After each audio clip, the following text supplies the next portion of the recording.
It's that time. Time to eat the rich. Happy summer. Happy summer. I mean, like, yeah, I feel like it's the best time to be protesting, being mad about things, fixing problems. Things start to warm up in the day. You get extra hours. It's warm. People are more open to being outside. Yeah. Picking up a fuss. Exactly. Like my 8:30 bedtime is about to feel really weird. I'm going to have to stay up later, you know? It's going to still be light out. We're continuing our Eat the Rich series where we're talking about horrible rich people and the people fighting back. Last episode was Ready or Not 2, which was out in theaters at the same time as this awesome film that flew entirely under the radar, They Will Kill You. Grab a bunch of friends, get into that summer horror time, and let's watch some of these awesome films where people are, kicking ass. Names. Absolutely. So They Will Kill You, as we said, is from 2026, and it's about a woman takes a job as a housekeeper in a New York City high-rise.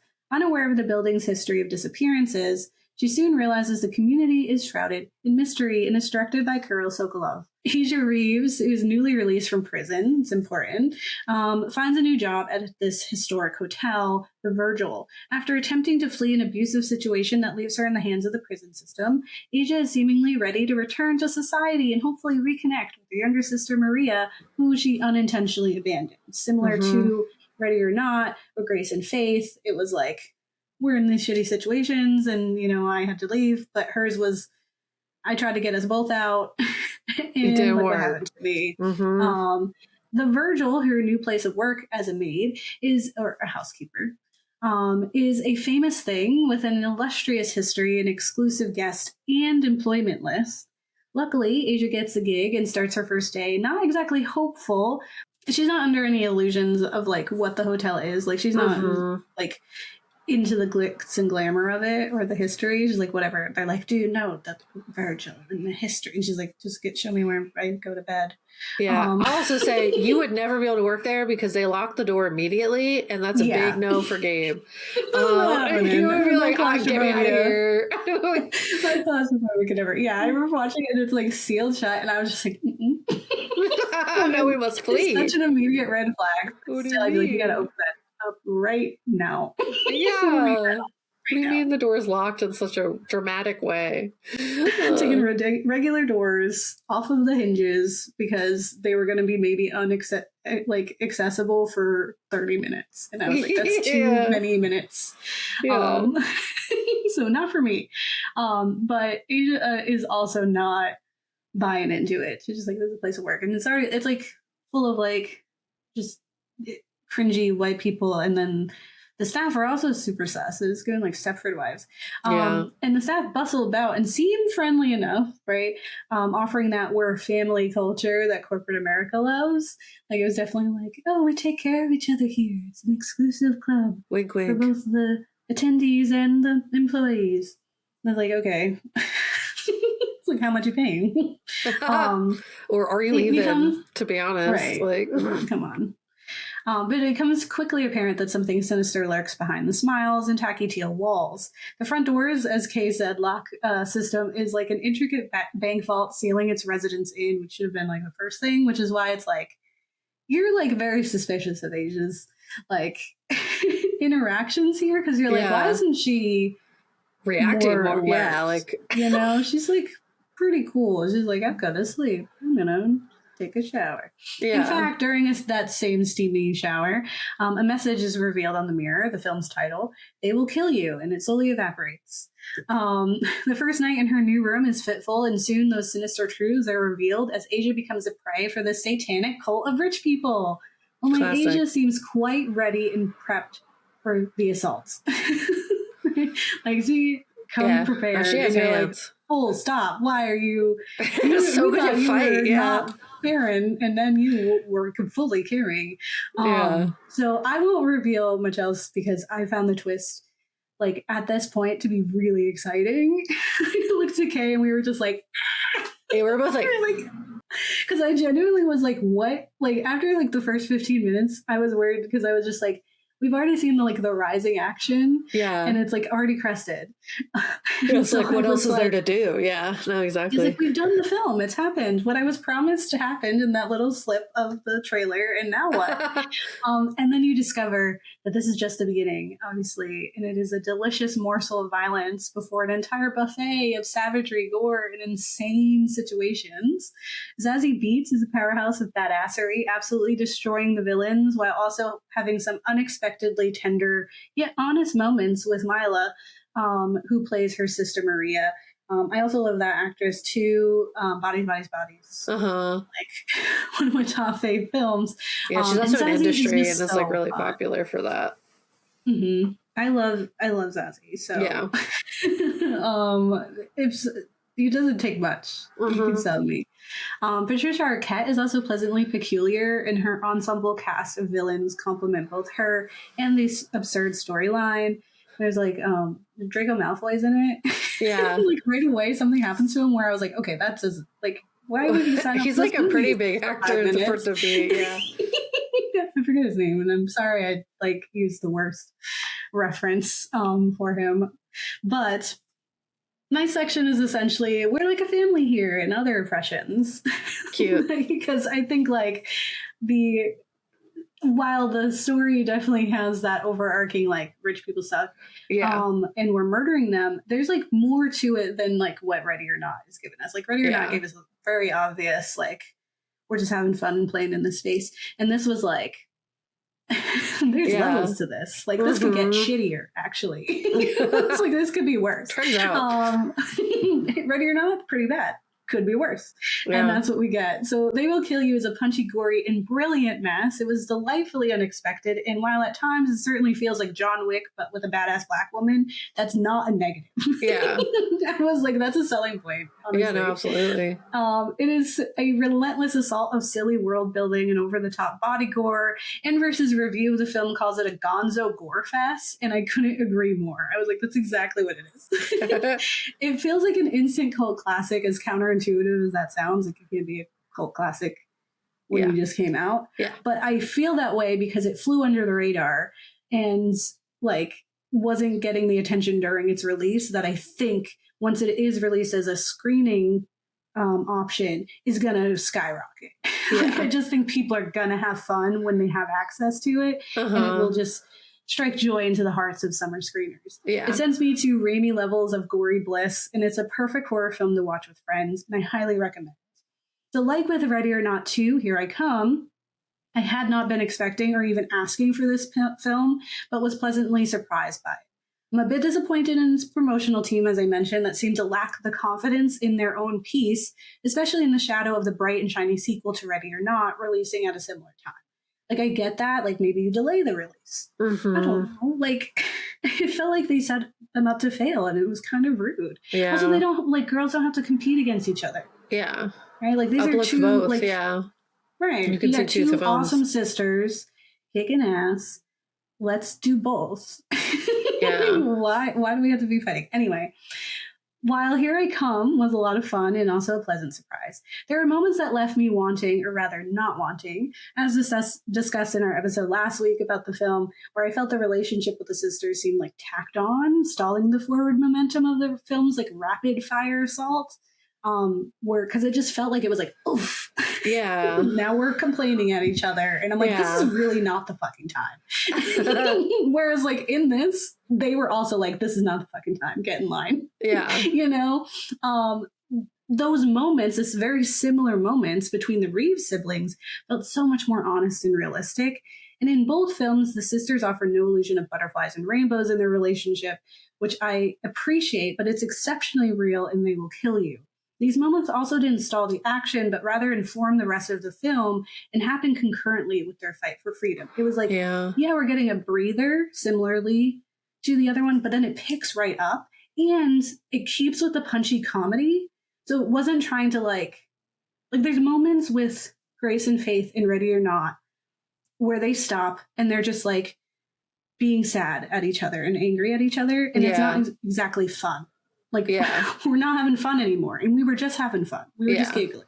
And this, it's like for a moment, it gets pretty serious because it is pretty heavy. And then Zazzy's character Asia will say something out of pocket. She's like, "Shut the fuck up."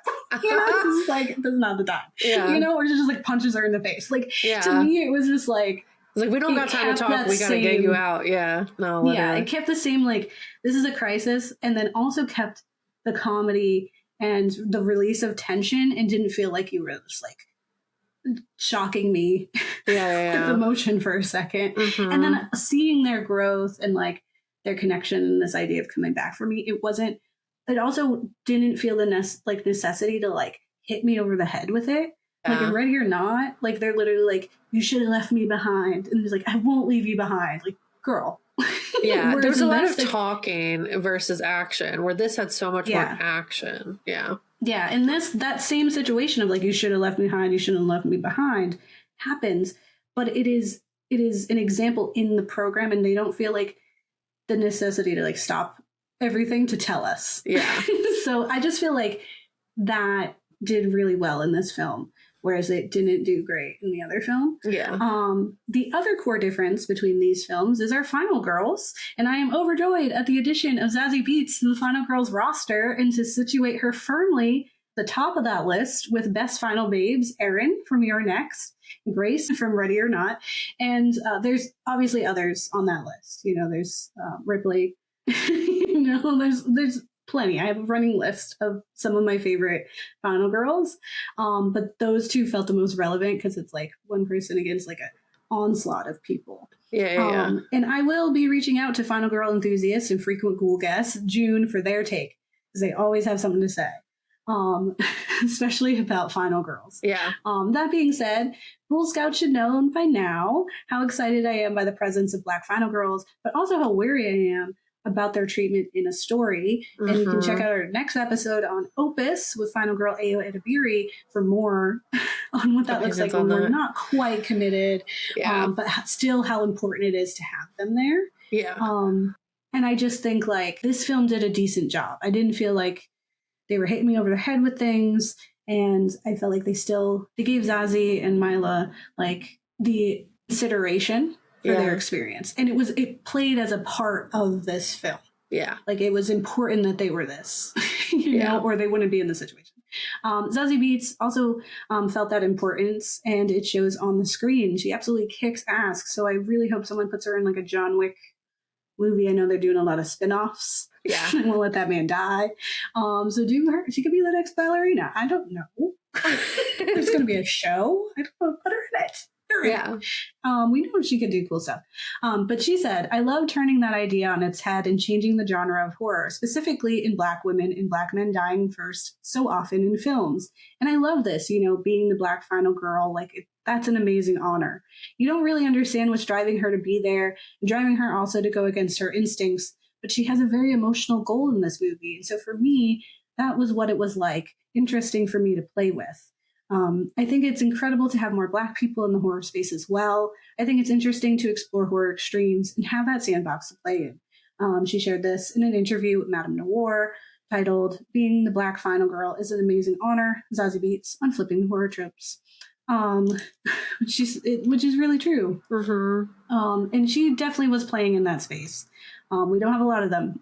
Yeah. So welcome to the party. To avoid spoiling the unexpected but delightful twists of the film, I won't dive too deep into the film. And I also feel that with Here I Come, the Ready or Not sequel, the message is still on the nose, right? Not offering too much more than a good time. But there is an added layer with Asia and Maria being Black women, and their backstories are given more depth, however brief, than the one Grace and Faith had. We are introduced to their backstory immediately. We get to see it. Yeah. And we never get to see that with Grace and Faith. We're firmly in the present, which is fine.